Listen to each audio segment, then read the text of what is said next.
સહજાનંદ સ્વામી મહારાજની જય.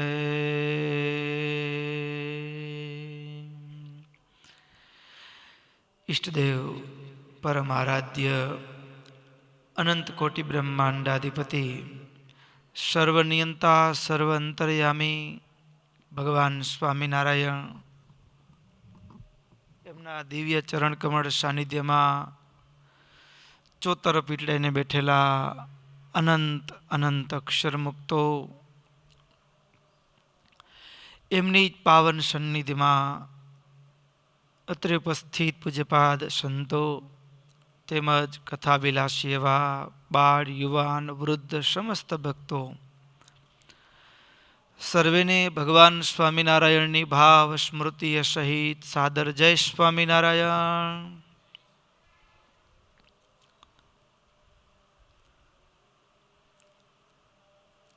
ગત આપણી ચાલતી શ્રીમદ સત્સંગ જીવન કથા ગંગા એમાંય ગત સત્રની અંદર ખટવાંગ રાજા એટલે કે માચા ખાચર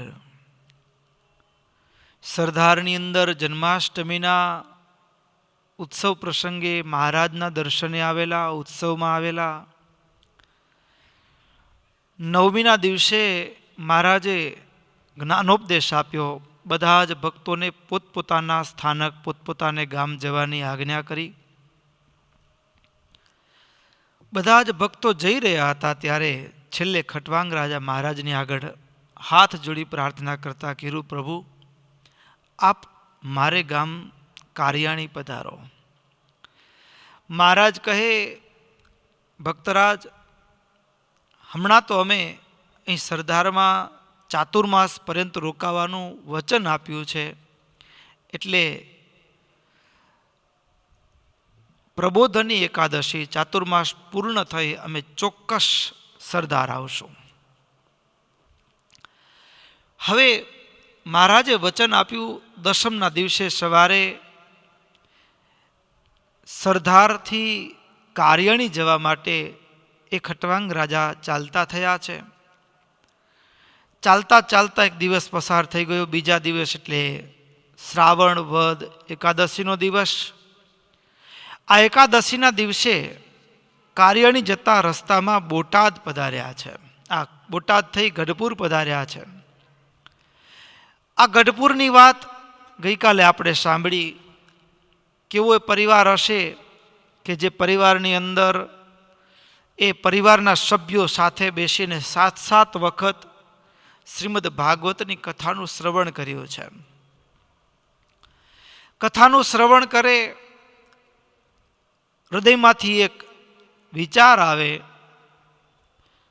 ક્યારે એવો યોગ મળે અત્યારે તમામ શાસ્ત્રોના કહેલા લક્ષણો યદા યદા હિ ધર્મસ્ય ગ્લાનિર્ભવતિ ભારત અભ્યુત્થાનમ અધર્મસ્ય તદાત્માનમ સૃજામ્યહમ, એ માહોલ સર્જાઈ ચૂક્યો છે. આવા વિચાર વખતો વખત હૃદયમાં આવતા અને એમાંય ભાગવતની કથા શ્રવણ કરે, હૈયું ભરાઈ આવે, પ્રેમ ભાવથી નીતરતું આ એભલ બાપુના પરિવારનું હૈયું છે.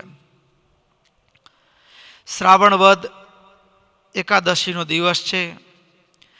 એકદા શ્રાવણે માસી કૃષ્ણ એકાદશીના દિને મહોપચારૈ કૃષ્ણસ્ય પૂજામ સવિધિના કરોત. એકાદશી વ્રત પ્રોક્તાન નિયમાન પાલયન સચ પૂજાંતે કૃષ્ણ પદ્યાની જ્ઞાપયામાસ ભૂરિશ. જે પરિવારમાં પ્રતિદિન ભાગવતની કથા થતી હોય એ પરિવારમાં એક એક ઉત્સવ, એક એક પર્વ, એક એક વ્રત એ પણ આદર થકી થાય એ સ્વાભાવિક છે. એકાદશીનો દિવસ છે. એકાદશીના દિવસે અભય રાજાએ પરિવારની સાથે મોટા ઉપચારોથી ભગવાન શ્રી કૃષ્ણની પૂજા કરી છે. એકાદશીના દિવસે આ ભગવાનની ષોડશોપચાર પૂજા પૂર્ણ થયા પછી ભગવાનના અર્ચા વિગ્રહની આગળ જ ભગવાનની આગળ જ બેસી અને ભગવાન શ્રી કૃષ્ણના કીર્તનોનું ગાન કર્યું છે. કીર્તનોનું ગાન કર્યા પછી એ જ દિવસે એકાદશીના દિવસે બપોર પછી ભગવદ્ ગીતા એ કથાનો પ્રારંભ થયો છે. કથાના અંતે ભગવદ્ ગીતાની કથા વાર્તા ચાલે છે, જ્ઞાન ગોષ્ઠી ચાલે છે. કથાના અંતે એભલ ખાચર પોતાના પરિવારની આગળ, ઘરનો વડીલ પોતાના દીકરા દીકરી પત્ની આગળ, પરિવારની આગળ, ભક્તો કેવી વાત. શૃણવંતુ બંધવઃ સર્વે વદામિ સ્વમનોગતમ શ્રેયસ્યાદિહ સર્વેષાં ભક્ત્યા કૃષ્ણસ્ય વૈ નૃણામ. કેવી વાત. ભક્તો, શાસ્ત્રોમાંથી એક વાત એભલ બાપુએ સાર કાઢી લીધી છે. શું? તો કે આ લોકમાં આત્યંતિક કલ્યાણ એટલે કે જન્મ અને મરણના ચક્રમાંથી છૂટવાનો એકમાત્ર ઉપાય છે ભગવાનની ભક્તિ. ભગવાનની ભક્તિ એકમાત્ર ઉપાય છે. અને એ ભક્તિ પણ કેવી હોવી જોઈએ? તો કે પ્રગટ ભક્તિ. ભક્તિ પ્રગટ ભાવ અને પરોક્ષ ભાવ.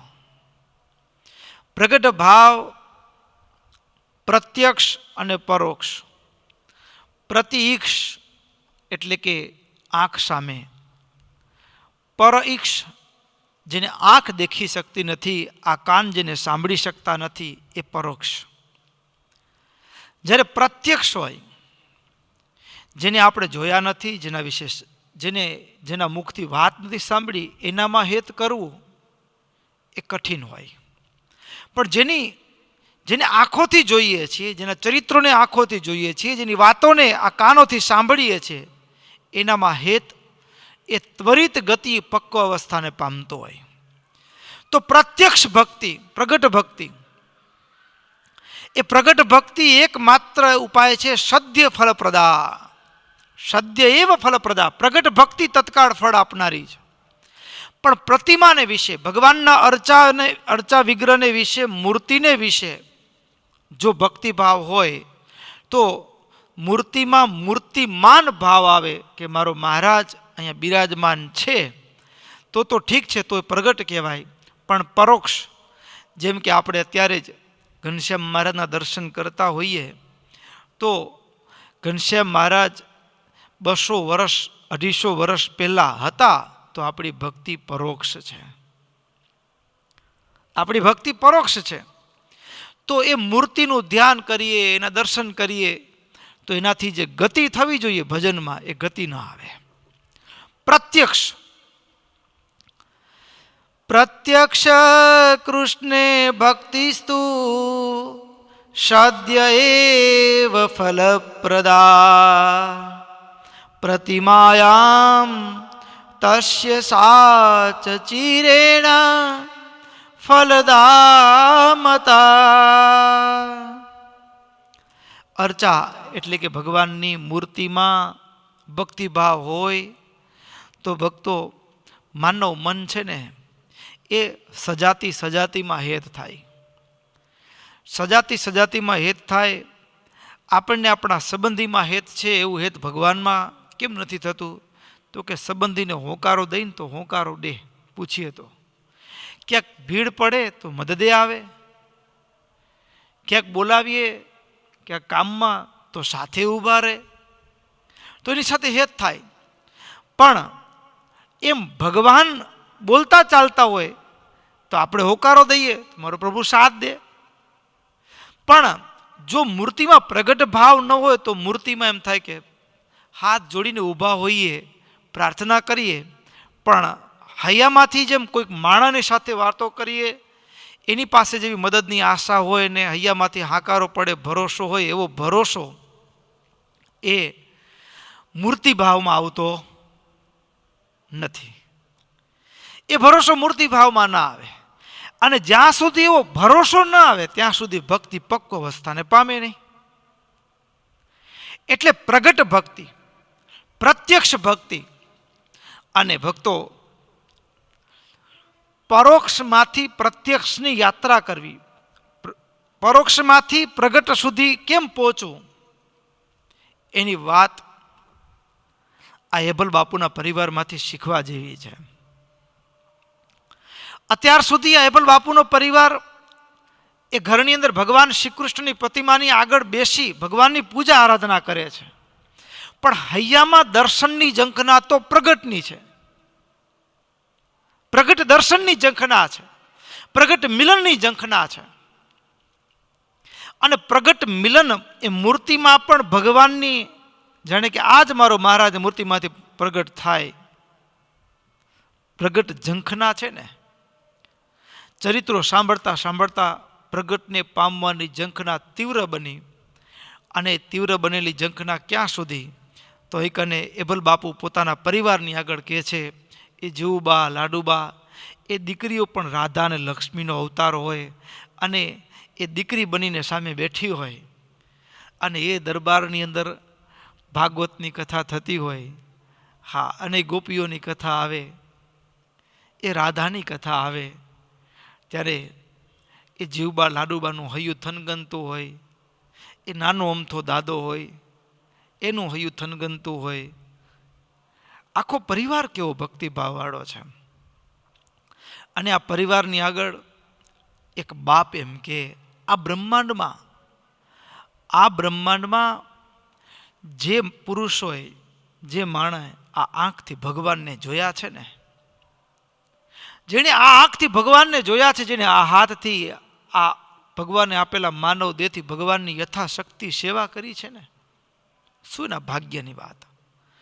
ધન્યા હિ પુરુષા લોકે યૈ સાક્ષાત કૃષ્ણ ઈક્ષિતઃ પૂજિતશ્ચ યથાશક્તિ પ્રાપ્તાસ્તે તુ પરામ ગતિ.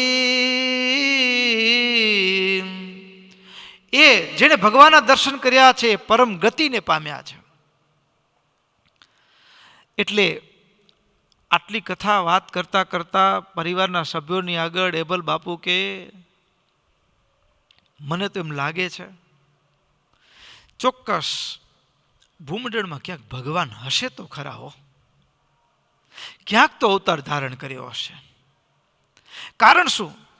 તો કે એનું બિરુદ છે, એનું બિરુદ છે અધર્મ વધે, એના ભક્તોને કોઈ પીડતું હોય તો એ નથી રહી શકતા. ચોક્કસ ભૂમંડળ ઉપર ભગવાને અવતાર ધારણ કર્યો હશે.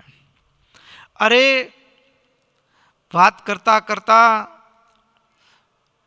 ભૂતકાળના શાસ્ત્રના પ્રસંગો યાદ કરતા કરતા હેબલ બાપુ પરિવારની આગળ કહે, ભગવાન શ્રી કૃષ્ણ અંતર ધ્યાન થયા ત્યાર પછી પરીક્ષિત, સહદેવ, રિપુંજય આ બધા ચંદ્રવશી રાજાઓએ ભગવાન શ્રી કૃષ્ણની સ્થાપેલી મર્યાદાનું, ધર્મ મર્યાદાનું સારી પેઠે રક્ષણ કર્યું, પ્રવર્તન કર્યું.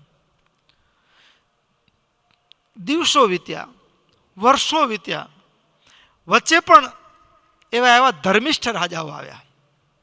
બહદ્રણ, સુમિત્ર આ સૂર્યવંશી રાજાઓ હતા. એમણે પણ સમયાંતરે પોતાના જીવનકાળ દરમિયાન ધર્મનું રક્ષણ અને પોષણ કર્યું. અરે વળતો હજી આગળ વધતો સમય ચાલ્યો. વિક્રમાદિત્ય આદિક રાજાઓ, શાલિવાહન રાજાઓ એને પણ યથાર્થપણે ધર્મનું રક્ષણ કર્યું. વચ્ચે વચ્ચે ભગવાનના એવા મહાભાગવત પુરુષો પધાર્યા, મહાભાગવતો પધાર્યા. ભગવત્પાદ શંકરાચાર્ય હોય, અરે વિષ્ણુ સ્વામી હોય, ભગવત્પાદ રામાનુજાચાર્ય હોય, માધવાચાર્ય હોય, નિમ્બાર્કાચાર્ય હોય, આ આચાર્યો પધારી અને વચ્ચે વચ્ચે એ ભૂમંડળ ઉપર, ભરતખંડ ઉપર, ભારત વર્ષમાં જ્યાં જ્યાં કાળની ધૂળ ચડી હતી, પાખંડનું જોર હતું, એને ખંખેરી અને પુનઃ ધર્મના મૂલ્યોનું પુનઃસ્થાપન કર્યું. વલ્ભાચાર્યના પુત્ર વિઠ્ઠલનાથજીએ પણ પૃથ્વી પર ભક્તિનું પ્રવર્તન કર્યું. હવે આ બધા જ મહાપુરુષો ભૂમંડળ ઉપરથી અંતર્ધાન થઈ ચૂક્યા છે. એના અંતર્ધ્યાન થયા પછી ચારે બાજુ કલયુગ હવે ધીમે ધીમે એટલો ભારે ખંપગ પેસરો કર્યો છે. રાજાઓથી માંડી ધર્મગુરુઓથી માંડીને સામાન્ય પ્રજા છે પાપાચારમાં બુઢેલી દેખાય છે. અરે બ્રાહ્મણ કુળમાં જન્મ મળ્યો હોય એનામાં પણ આચરણમાં શિથિલતા જોવા મળે છે ઘણે ભાગે. નારીઓ હોય, ભારત વર્ષની નારી ભગવાનના અવતારોને પોતાની કુખમાં ધારણ કરવાની ક્ષમતા ધરાવનારી નારી એ ક્યાંક એવું સ્પષ્ટપણે જોવા મળે કે પતિવ્રતાના ધર્મમાં શિથિલતા આવી છે, વ્યભિચાર ભાવને પામી ગઈ છે. સારા મનુષ્યો પણ હિંસા, માંસ ભક્ષણ, મદિરાનું પાન કરતા થઈ ગયા છે.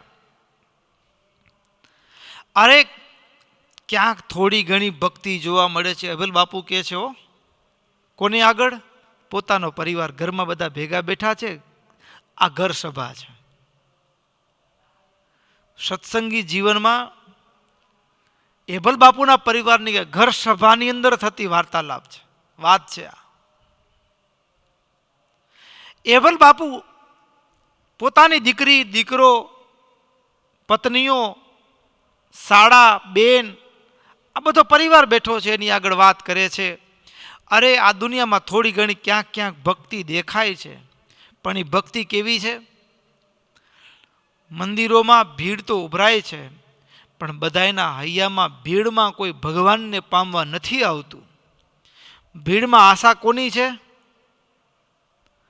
તો કે મારું કામ અટક્યું છે તો થઈ જાય. એટલે ભક્તિ થોડી ઘણી દેખાય છે, તપ, યોગ, ધર્મનું પાલન પણ દેખાય છે, તો પણ શું? તો કે પંચ વિષયના ભોગની પ્રાપ્તિ માટેનો ભક્તિ યોગ છે. અત્યારે કોઈને પૂછવા, ઘણાને આપણે એમ થાય કે આટલા બધા લોકો મંદિરોમાં ઉભરાય છે, બધાનો શું મોક્ષ થશે? બધાનો મોક્ષ થશે? ભગવાન બુદ્ધ એક વખત સભામાં બિરાજમાન હતા, હજારો ભક્તોની મેદની ભરાયેલી. એટલે આમ દરરોજ આટલા હરિભક્તોનો જન સમુદાય જોવા મળે. ત્યારે એક વ્યક્તિ આવીને પૂછ્યું કે આપની કથા સાંભળવા માટે આટલા બધા આવે છે, શું આ બધાનો મોક્ષ થશે? બુદ્ધ ખડખડાટ હસ્યા, કંઈ જવાબ ના આપ્યો. હાસ્ય સિવાય કંઈ જવાબ ના આપ્યો. એટલે પેલો યુવાન નીકળી ગયો એ દિવસે. તો બીજા દિવસે બુદ્ધે એને નજીક બોલાવ્યો, બેટા અહીંયા આવો. બાજુમાં બેસાડ્યો. થોડી વાર થઈ ન થઈ ત્યાં બુદ્ધ ઊભા થયા સભાની અંદર. ઊભા થઈને શાંત કરતા, આખી સભાને શાંત કરતા કીધું, સાંભળો. આજે તમે આટલા દિવસથી અહીંયા સત્સંગમાં આવો છો, તમને જે ઈચ્છા હોય, તમારા હૈયામાં જે સંકલ્પો હોય, એ અમારા યુવાન આવે છે એને લખાવી દેજો. તમારા દરેક સંકલ્પ પૂર્ણ થવાના છે, આ અમારું વચન છે. અને યુવાનને કીધું કે જા હવે લખવા માટે. કાગળ ને પેન લઈને યુવાન નીકળ્યો. એટલે કોઈકે લખાવ્યું, ઘરમાં છોકરા માનતા નથી તો સારું થઈ જાય. કોઈકે લખાવ્યું, લગ્ન નથી થતા તો લગ્ન થઈ જાય. કોઈકે લખાવ્યું, લગ્ન થયા છે તો સંતાન નથી. હા. કોઈકે લખાવ્યું, પૈસા ઘરમાં ટકતા નથી.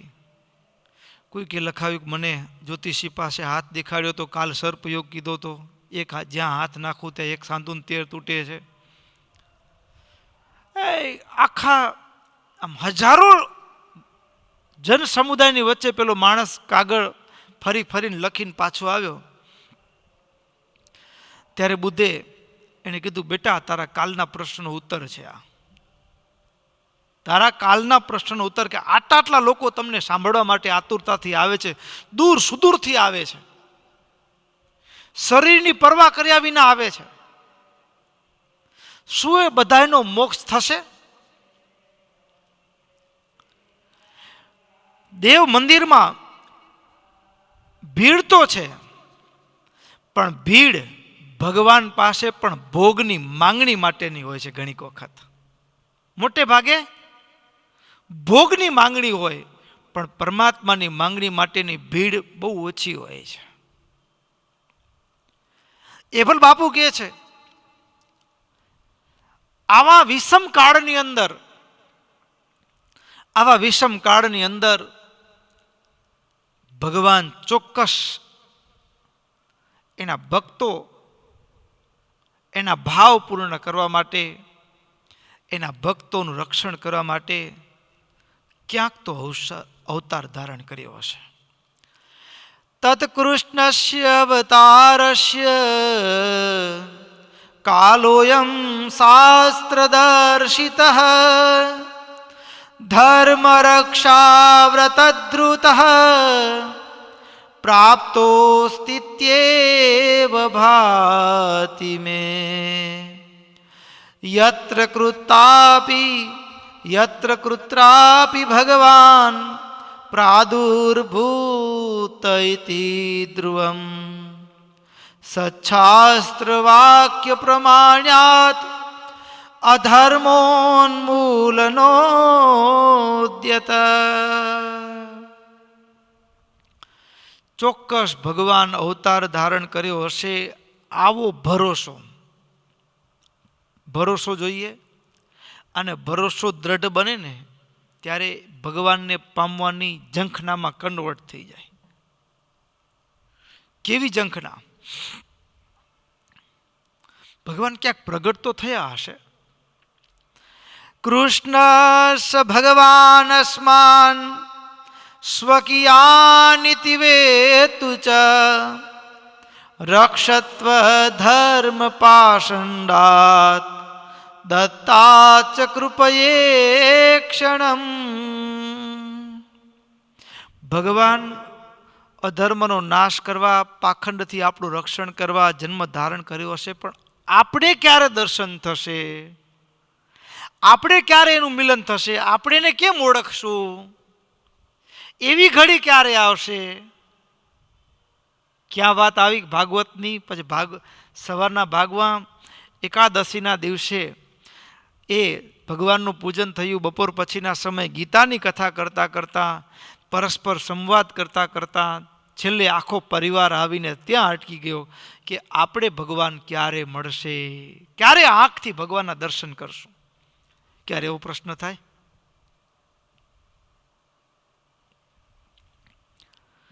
એ દર્શન હૃદયમાંથી એક ઝંખના પેદા થાય ને, હા, તઈ ભગવાનની સામે, ભગવાનના માર્ગે, ભગવાનને પામવા માટે પેલું ડગલું થશે. ત્યાં સુધી ચાલો ચાલ સત્સંગમાં આવીએ જઈએ, મોટા થઈએ, પણ ભીતરમાંથી એક ઝંખના ભગવાનના દર્શનની, ભગવાનની પ્રાપ્તિની, અને એ એભલ બાપુના જીવનની કેવો ભાવ હશે. આ એભલ પરિવાર એ હૃદયના આર્તનાદ ભાવે એક પ્રાર્થનાનો સૂર, ગોવિંદ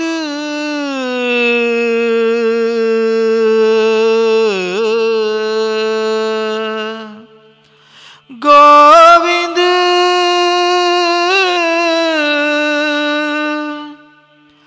ગોવિંદ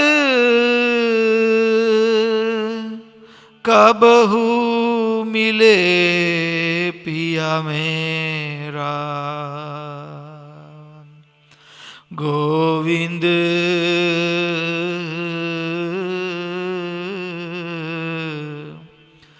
કબહુ મિલે પિયા મેરા.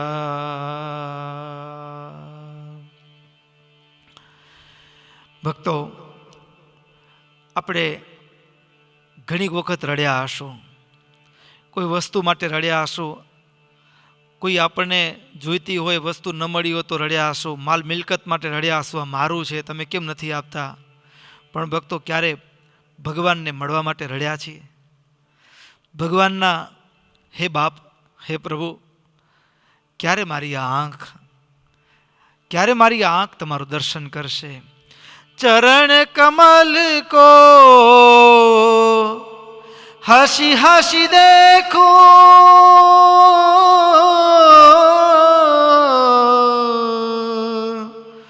चरण कमल को,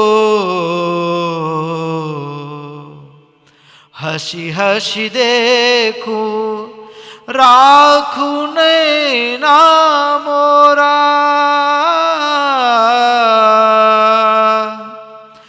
निरखन को मोहे चाह गनेरो, निरखन को मोहे चाह गनेरो। कब देखूं मुख तेरा गोविंद, कब हूँ मिले पिया मेरा।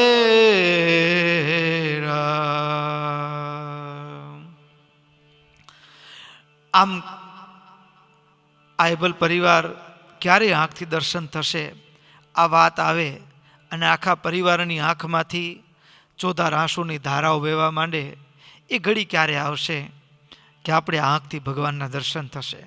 શું જન્મારો ફોગટ જશે? આ જ વિચાર સાથે આખો પરિવાર એકી સાથે એ રડવા લાગે અને ત્યાં જ ભાવમાં બુડી જાય. વ્યાકુલ પ્રાણ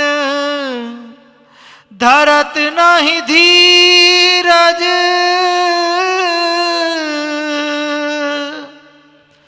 વ્યાકુલ પ્રાણ ધરત નહીં ધીરજ, મિલતુ મીત સવેરા.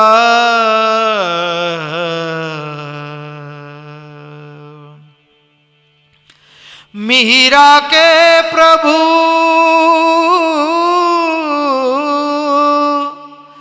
मीरा के प्रभु गिरधर नागर, मीरा के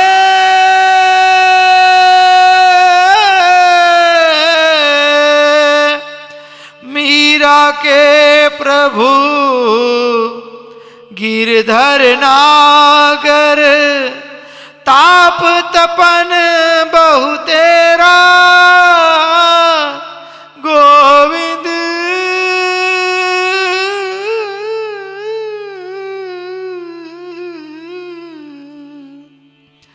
गोविंद कबहू मिले पिया मेरा. गोविंद गोविंद गोविंद कबहू मिले पिया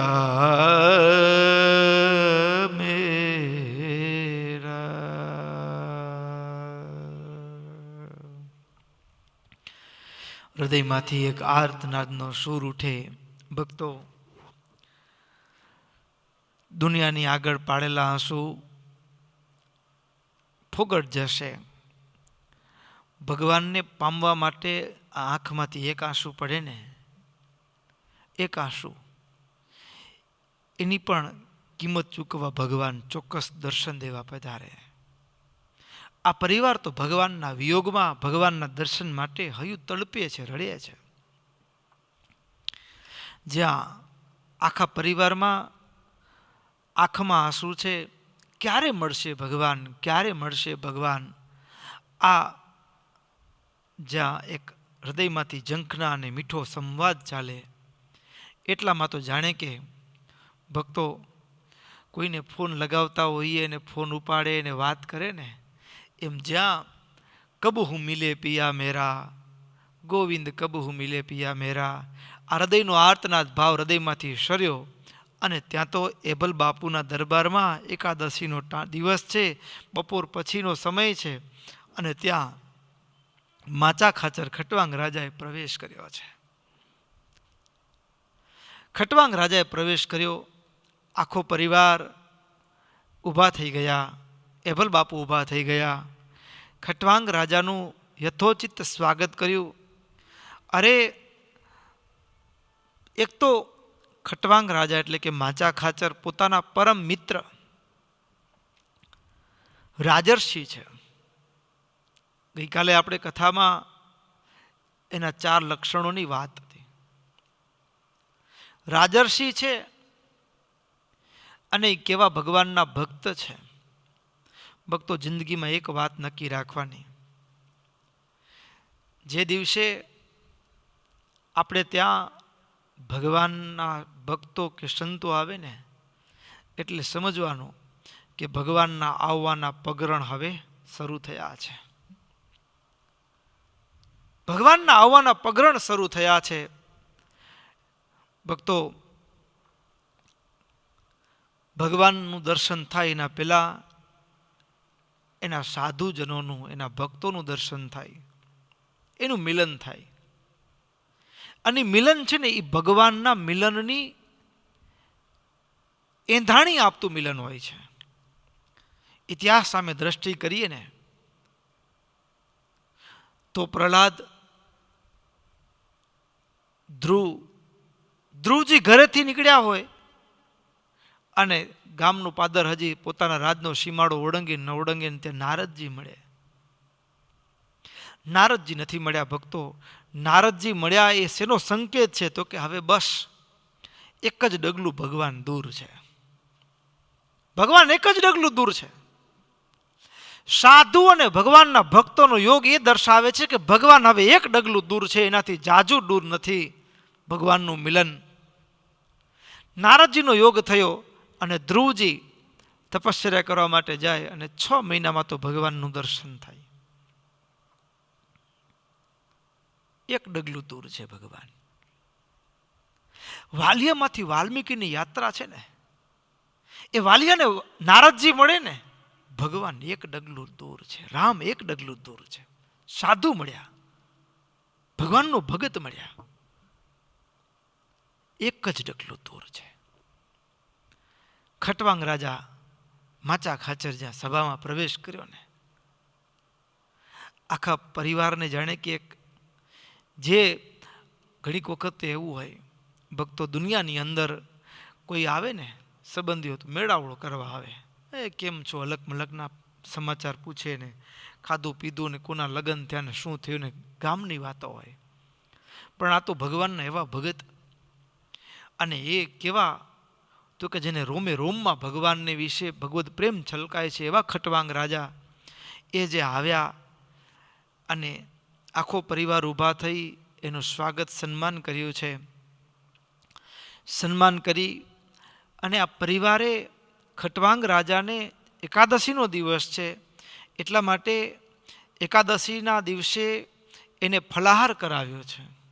અહીં કને લખ્યું, સન્માનિતમ તમ નૃપતે સ્વાગતાશનવારિભિઃ ફલાહારેણ ચોપેત્ય નિષસાદા ભયો નૃપઃ. જલપાન કરાવ્યું, બેસવા માટે આસન આપ્યું છે. સ્વાગત આસન વારિભિઃ, યોગ્ય આસન આપી જલપાન કરાવ્યું છે. ફલાહાર એ અર્પણ કરી અને પછી આખો પરિવાર એ ખટવાંગ રાજાની ચારે બાજુ દાસ ભાવે ગોઠવાઈ ગયો. હા, દાસ ભાવે. હા, 2 પત્નીઓ, પુત્ર ઉત્તમ એટલે દાદો, જયા, લલિતા, પાંચાલી, નાનું, આ બધા જ સોમાફઈ એટલે કે એભલ બાપુના બેન, એના શાળા ગાલવ, આ બધા જ આખો પરિવાર એ ખટવાંગ રાજા પણ એ લાંબા સમયનું અંતર કાપીને આવ્યા છે, દૂર સુદૂરથી આવ્યા છે, થાકેલા છે, પણ વિસામાને ભાવની સાથે. અને વિસામો શું ભક્તો? પોતાના મળે ને એ જ વિસામો છે. પોતાના મળે ને ત્યારે થાક ઉતરી જાય. બાપ હોય, કોઈ મજૂરી કરીને આવ્યો હોય ને, થાકી ગયો, લોથપોથ થઈ ગયો હોય,